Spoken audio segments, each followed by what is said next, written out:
በቲክቶክ ክሬቲቭ አዋርድ ላይ ለመልካም ስነምግባርና ለመልካም ጠባይ ተቃራኒ የሆነ የብልግናና አሳፋሪ የሆነ የአለባበስ ስርዓትን በመከተል ለህዝብ የታዩ ቲክቶከሮች በፌዴራል ፖሊስ ቁጥጥር ስር መዋላቸውና ህጋዊነቱን በተመለከተ ጠበቃና የህግ አማካሪ አያሌው ቢታኔ ነኝ። እንግዲህ ማህበረሰብ የራሱ የሆነ እሴትና ባህል አለው። በተጨማሪም ደግሞ የሞራል ልዕልና ሊረጋገጥ የሚችለው ማህበረሰቡ ከሚያስቀምጠው ቀይ መስመር ነው ማለት ነው። በዚህ ይሄን በተመለከተ ደግሞ በ2025 በተከናወነው የቲክቶክ ክሬቲቭ አዋርድ ፕሮግራም ላይ አንዳንድ ወንዱም ሴቱም ተገቢ ያልሆነ አለባበስ በመልበስ ህፃናትን እንዲሁም ደግሞ በማህበራዊ እሴት ላይ ሃይማኖት ያለው ባህል ያለው እሴት ያለውን ማህበረሰብ በሚንቅና በሚያዋርድ ሁኔታ ላይ የተለበሱ ልብሶች በጣም አሳፋሪ በመሆናቸው እርምጃ ሊወሰድ ይገባል፣ መንግስት ዝም ሊል አይገባም በሚል በብዙ ሰዎች በአንቂዎችና በህግ ባለሙያዎችም ጭምር ተቃውሞ የቀረበበት መሆኑ ይታወሳል። ይህንንም ምክንያት በማድረግ እንግዲህ የፌዴራል ወንጀል ምርመራ ጉዳዩን ተመልክቶ የወንጀል ምርመራ በማጣራት ግለሰቦቹ በዚህ ጉዳይ ላይ ተጠርጣሪ የተደረጉ ግለሰቦችን ይዞ ጉዳዩን እያጣራ መሆኑን ተመልክተናል ማለት ነው። ይሄ ተግባር የሚመነጨው የፌዴራል ፖሊስ ይህን ተግባር እንዲፈጽም ያነሳሳው የህግ አግባብ የትኛውን የሚለውን ስንመለከት የፌዴራል ወንጀል ህግ አንቀጽ 639 ላይ ማንም ሰው አስቦ ህዝብ በሚያዘወትርበት ቦታ ወይም በህዝብ ለፊት ለመልካም ጠባይ ወይም ለመልካም ስነ ምግባር በብርቱ ተቃራኒ የሆነው ማንኛውንም ጸያፍ ድርጊት የፈጸመ ወይም በአኳኋን ያሳየ እንደሆነ ከ3 ወር እስከ 1 ዓመት በሚደርስ ቀላል እስራት እንዲሁም ደግሞ ድርጊቱ የተላለፈው በህፃናት ፊት ህፃናት በሚገኙበት ቦታ የሆነ እንደሆነ ከ6 ወር እስከ 5 ዓመት የሚደርስ ቀላል እስራት የሚያስቀጣ መሆኑን በሚደነግገው የወንጀል ህጋችን ነው ማለት ነው። ስለዚህ ከተመሳሳይ ድርጊት እፈጽማለሁ፣ እታወቃለሁ፣ የተለየ ሆኜ ተገኝቼ ራሴን የበለጠ ፎሎወር አገኛለሁ በሚል የተሳሳተ መልከታ ውስጥ ራሳችሁን ለማግኘት እየታተራችሁ ያላችሁት ከዚህ በመማር ከማህበረሰቡ ተቃራኒ ከሆነው ተግባር ራሳችሁን እንድትቆጥቡ ለማሳሰብ ነው። ኮፒ ሊንክ፣ ሼር፣ ሪፖስት ማድረግና አትርሱ። አመሰግናለሁ። መልካም ቀን። ጋዜጠኛ ሶፎንያስ ጋር በተገናኘ ድርጊቱ ሆን ተብሎ ከአዲስ አበባ አዳማ ለግብረ ሰዶም ግንኙነት ሄዷል የሚለውን በተመለከተና ይህ ድርጊት ከህግ አንጻር እንደምን ይታያል የሚለውን ለመመልከት ጠበቃና የህግ አማካሪ አያሌው ቢታኔ ነኝ። እንግዲህ ጋዜጠኛ ሶፎንያስ ጋር በተገናኘ ይህን ሀሳብ አነሳውኝ እንጂ በስፋት ኢትዮጵያ ውስጥ እየተሰራጨና እንደውም ወደ ስጋት ደረጃ ላይ እየደረሰ ያለ ብዙ ግለሰቦች ይህንን ጩኸት እያሰሙ ቢሆንም ግን ትኩረት ያልተሰጠበት ጉዳይ ስለሆነ ከህጉ አንጻር ይህንን ነገር ለመመልከት ዛሬ ተገኝቻለሁ ማለት ነው። ስለዚህ በወንጀል ህጋችን አንቀጽ 629 ላይ ማንም ሰው ከእርሱ ጋር አንድ አይነት ጾታ ካለው ከሌላ ሰው ጋር ግብረ ሰዶም ወይም ለንጽህና ክብር ወይም ለመልካም ጠባይ ተቃራኒ የሆነ ሌላ ድርጊት የፈጸመ እንደሆነ በስርዓት ይቀጣል ይላል ማለት ነው። ስለዚህ እንዲህ አይነት ድርጊት እንደየድርጊቱ አይነትና ሁነት አፈጻጸም እየታየ እስከ 25 ዓመት የሚደርስ ጽኑ እስራት የሚያስቀጣ ተግባር ነው ማለት ነው። ምን የግብረ ሰዶም ግንኙነት ማለት ነው። ስለዚህ ግብረ ሰዶማዊነት በእኛ ሀገር ህግ ወንጀል ነው። እንዲህ አይነት የወንጀል ተግባርን ደግሞ እያየን እየሰማን ዝም ማለት ከዚህ በኋላ ሊበቃ ይገባል ማለት ነው። ስለዚህ በተለይ ታዋቂ ነን የምትሉ ወይም ደግሞ በታዋቂነት ስም እንደዚህ አይነት ተግባር እየፈጸማችሁ ያላችሁት ወይም ደግሞ በገንዘብን ምክንያት በማድረግ ገንዘብን እያሳዩ እያታለሉ በዜጎች ህይወት ላይ ቀልድ የምትቀልዱ ሰዎች ግብረ ሰዶማዊነት በኢትዮጵያ በሀገራችን ላይ ቦታ የሌለው መሆኑን እንድታውቁ ነው። ስለዚህ እንግዲህ ወንድማችን ሶፎንያስ ድርጊቱን ፈጽሟል አልፈጸመም የሚለው ራሱን የቻለ ሌላ መነጋገሪያ የሆነ ተግባር ቢሆንም ማስረጃዎች ራሳቸው እሱ ደረሰብኝ ካለው ሁኔታ አንጻር የወንጀል አቤቱታ አቅርቦ በዚያ የወንጀል አቤቱታ ላይ አይ ድርጊቱን እሱ እንዳለው ሳይሆን ለዚህ ዓላማ መጥቶ ነው ብሎ ያን ድርጊት የፈጸሙ ልጆች ደግሞ ራሳቸውን ሲከላከሉ እውነታው ሊወጣ ይችላል ብለን ተስፋ እናደርጋለን ማለት ነው። ስለዚህ ተደብድቤያለሁ ብሎ ክስ ሲመሰርት ይህንን ድርጊት ደግሞ አይ እኛ አልደበደብነውም ወይም ደግሞ የመደብደባችን ምክንያት ይሄ ነው በሚል ነገ ከነገ ወዲያ የምንሰማቸው ነገሮች ያሉ እንደሆነ አብረን የምንመለከት ይሆናል። ነገር ግን ግብረ ሰዶማዊነት ከሃይማኖትም ከባህልም ከእሴትም እጅጉን የራቀ ሊወገዝ የሚገባ በወንጀልም ኃላፊነት የሚያስከትል መሆኑን አውቃችሁ በተለይ ወላጆች ልጆቻችን የት እንደሚውሉ ከማን ጋር እንደሚጫወቱ ምን ላይ እንደሚያፈጡ ጠንቅቀን አውቀን ራሳቸውን በስነ ምግባር የታነጹ እንዲሆኑ ለማድረግ ልንሰራ ይገባል። ኮፒ ሊንክ፣ ሼር፣ ሪፖስት ማድረግን አትርሱ። አመሰግናለሁ።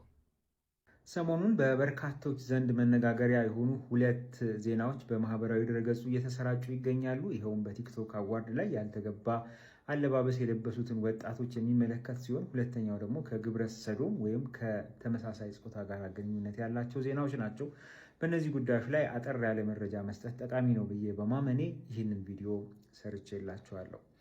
የመጀመሪያው እንግዲህ በአደባባይ ለመልካም ጠባይ ተቃራኒ የሆነ ለመልካም ስነ ምግባር ተቃራኒ የሆነን ድርጊት በአደባባይ መፈጸም ወንጀል ነው። አንዳንድ ባለሙያዎች እንዲህ አይነቱ ነገር ወንጀል አይደለም እያሉ ሲከራከሩ ሰማለሁ። ነገር ግን በወንጀል ሕጋችን አንቀጽ 639 ላይ አንድ ሰው በአደባባይ በሕዝብ ፊት ለመልካም ጠባይ ለመልካም ስነ ምግባር በብርቱ ተቃራኒ የሆነን ነገር ፈጽሞ ከተገኘ በቀላል እስራት ወይም ደግሞ በቀላል እስራት እስከ 1 ዓመት በሚደርስ ቀላል እስራት ወይም በ1000 ብር የገንዘብ መቀጮ እንደሚቀጣ ይደነግጋል። በእርግጥ ይሄ ለመልካም ጠባይ ወይም ለመልካም ስነ ምግባር በብርቱ ተቃራኒ የሆነ ድርጊት ምንድን ነው የሚለውን ጉዳዩ የቀረበለት ዳኛ ከቀረበለት ማስረጃ ከማህበረሰቡ እሴት፣ ባህል፣ ወግና አጠቃላይ ሃይማኖት አጠቃላይ ሁኔታዎች በመነሳት የሚበይነው ጉዳይ ነው። ይሄ ነገር ምንድን ነው የሚለው ምክንያቱም ህጉ ቋንቋውን ከማስቀመጥ የዘለለ በዝርዝር ያስቀመጠው ነገር ስለሌለ ማለት ነው። በነገራችን ላይ እንዲህ ማድረግ ብቻ ሳይሆን እንዲህ አይነቱን ነገር በቪዲዮ በተለያዩ መንገዶችም አድርጎ ለህዝብ ማሰራጨትም በተመሳሳይ ወንጀል። ለምሳሌ በቲክቶክ የተለያዩ ቪዲዮዎችን ቀርጻችሁ እንዲህ አይነቶቹን ነገሮች የያዘ አሁን ይሄ ያልኩ መዘርዘር ተገቢ ነው ብዬ ስለማላመን ነው። እንዲህ አይነቱን ነገር የያዘን ነገር በቪዲዮ ማሰራጨትም በተመሳሳይ በወንጀል ሕጋችን አንቀጽ 640 እና ተከታዮቹ መሰረት በወንጀል የሚያስጠይቅ ነገር ነው። በእርግጥ ለመልካም ጠባይ ተቃራኒ ነው አይደለም የሚለው ቅድም እንዳልኩት በፍርድ ቤቶች የሚታይ ጉዳይ ነው። ፖሊስ እንዲህ አይነቱን ነገር አስሮ ማጣራት አለበት የሚለውን በተመለከተ ፖሊስ አንድ የወንጀል ድርጊት ከተፈጸመ በተለይ በግል አቤቱታ የሚቀርብ የወንጀል አይነት ካልሆነ በስተቀር ወንጀሉ መፈጸሙን ቢያጠራጥር ምርመራ የማድረግ ግዴታ አለበት። ነገር ግን አስሮ ምርመራ ማጣራት የሚችለው ወንጀሉ በጽኑ እስራት የሚያስቀጣ ከሆነ ነው። ቅድም እንዳልኳችሁ ግን እነዚህ ወንጀሎች የሚያስቀጡት እስከ 1 ዓመት በሚደርስ ቀላል እስራት ነው ማለት ነው። ሌላው በተለይ ይሄ ለመልካም ጠባይ ተቃራኒ የሆኑ ወሲብ ቀስቃሽ የሆኑ ለመልካም ጠባይ ተቃራኒ የሆኑ ሳይሆን ወሲብ ቀስቃሽ የሆኑ ምስሎችን፣ ቪዲዮዎችን ለህፃናት 18 ዓመት ላልሞላቸው ሰዎች በቀጥታ የምትልኩ ሰዎች በኮምፒውተር አዋጃችን አንቀጽ 12 መሰረት እንዲህ አይነቱ ድርጊት እስከ 5 ዓመት በሚደርስ ጽኑ እስራት ያስቀጣል። በአጠቃላይ ወጣቶች በአደባባይ በማህበራዊ ድረገጾች የምታደርጓቸው ነገሮች በህግ ሊያስጠይቋችሁ እንደሚችሉ የነገ ህይወታቸውን ሊያበላሹ እንደሚችሉ ነገ አንድ የሆነ ቦታ ላይ በዚሁ ሶሻል ሚዲያኑን ተጠቅማችሁ ሊሆን ይችላል የሆነ ቦታ ላይ ልደርሱ ትችላላችሁ። ነገር ግን ይሄ ዛሬ ታሪካችሁ ወደ ኋላ ተመልሶ ነገ የምትደርሱበትን ቦታ የደረሳችሁበትን ቦታ እንደማትመጥኑት ለዛ ቦታ እንደማትገቡ ማስረጃ ሆኖ ይቀርብባቸዋል። ስኬታችሁን ሊያበላሽ ዜሮ ሊያደርግ ይችላል። እስራት የሚመጣ ከሆነ ደግሞ በተመሳሳይ። ስለዚህ እንዲህ አይነት ነገሮችን በአደባባይ ስትፈጽሙ ፖሊስ እነዚህን ሁሉ ወንጀሎች መርምሮ ለፍርድ ማቅረብ ከብዛቱ የተነሳ አቅም ስለሌለው አልተደረገ ይሆናል እንጂ መደረግ ቢችል አደገኛ መሆኑን ልታስቡ ይገባል።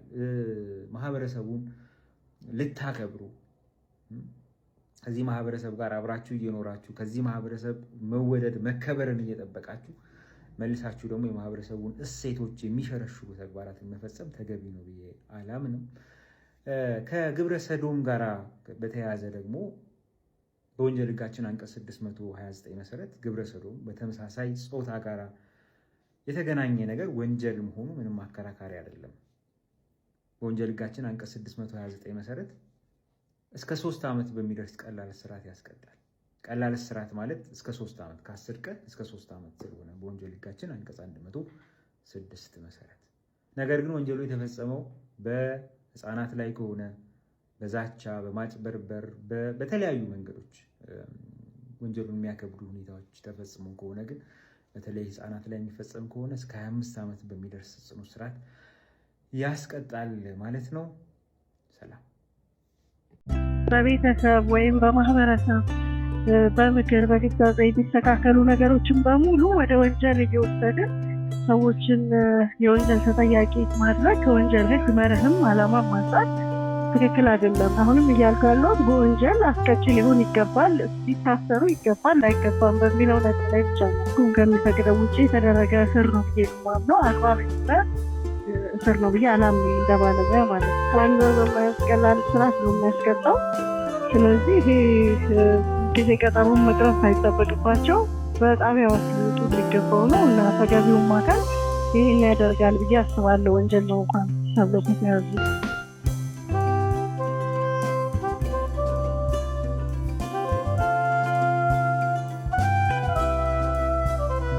ያልከው ስክሪንሻት እኔንም በአብዛኛው በሚባል ኢትዮጵያውያንን አያሳምንም። ምክንያቱም ስክሪንሻት እኔም ሰርቼ ላመጣልህ ስለምችል የአብዛኛው ሰው ጥያቄም እሱ ጽፎ ላይሆን ይችላል፣ ራሱን በሌላ ስልክ አዘር ስልክ ጽፎ ሊሆን ይችላል።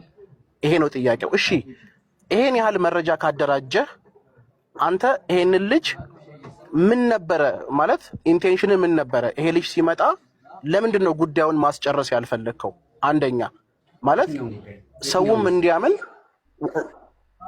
ቢያንስ ሰው አስቀምጠህ እኛ የጠበቅነው የሆነ ሆቴል ይዘው ትሄዳለህ ምናምን ቢያንስ ጥግ ድረስ ትሄዳለህ ብለን ነበር ያሰብነው።